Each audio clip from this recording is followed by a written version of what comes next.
action stories consist of a small number of short, contextualised sentences that children learn to understand and gradually to express themselves through the total physical response, or TpR method. Teaching a foreign language by using TpR resembles the way that children acquire their first language. They listen, watch and imitate long before they start speaking themselves. This multi-sensory processing of language takes place through the simultaneous activation of the child's visual, auditory and kinesthetic senses. This helps the child to gradually understand new language in a holistic way. It's learning by doing in the best sense of the word. Now let's go back to the classroom and see how Herbert first introduces a few key words that the students will need to know so that they can follow the action story he wants to do with them later.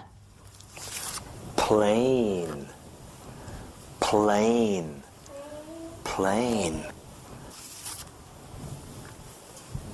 Car, car, plane, car.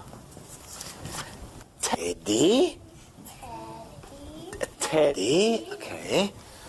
Plane, car, teddy.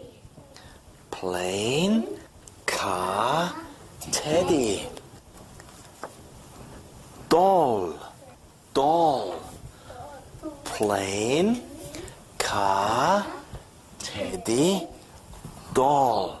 Okay, doll. Now that the students have learnt the key words that they're going to need, let's see how Herbert gets them to understand sentences by listening to instructions and imitating his actions. Now, stand up, please. Stand up, please. Okay, good. Fly your plane. Fly your plane. Drive your car. Zoom. Okay, once more. Fly your plane. Drive your car. Vroom. Hug your teddy. Hug your teddy. Kiss your doll. Okay, once more. Fly your plane. Drive your car. Vroom. Hug your teddy. Kiss your doll. So that was the first phase of an action story. What's important here is that the teacher adapts his or her teaching pace to the student's pace of learning. In other words, the teacher introduces the sentences gradually and one after the other, and always repeats the previous sentence or sentences before introducing a new one.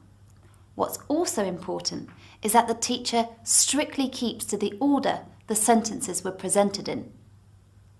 Next, we'll see the second phase, where Herbert gives the instructions, and it's important, remember, that this is done in the same order as before. But this time, he doesn't give the students a model for the actions. So the children have to listen and carry out the instructions without seeing the teacher act them out. Being in a group gives them security, and they're learning from one another. Now I'm going to sit down. No, you don't sit down, you stand up. You stand up, please, yes, okay. Now you do it, you do it. Fly your plane. Drive your car. Hug your teddy. Kiss your doll. Yes, good. So, what's next? Well, once the students are able to carry out the actions easily, it's now time for the third phase. As before, the students listen to the instructions and carry them out, but with one difference. This time Herbert changes the order of the instructions.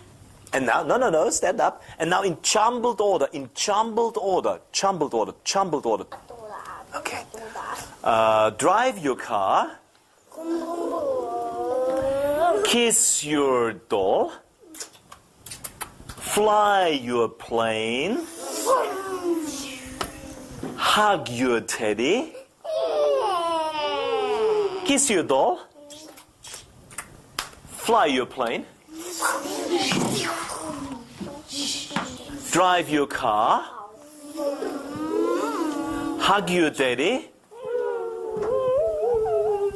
Kiss your doll. Hug your teddy. Chantal, hug your teddy? Yes. Very good. Thank you. Sit down, please. As you can see, for the students, action stories are fun. And at the same time, they're an important way of making the children feel that they can understand the target language from the very beginning.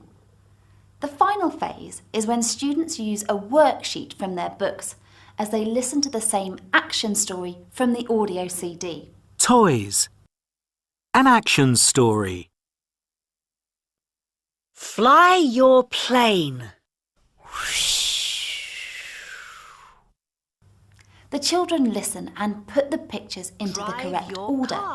This consolidates their learning and assesses in an action-oriented way how well they have understood the sentences that they have just learnt.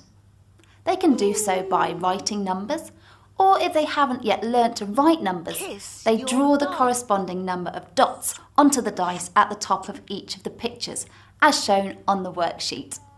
Poppy, well done. Really good.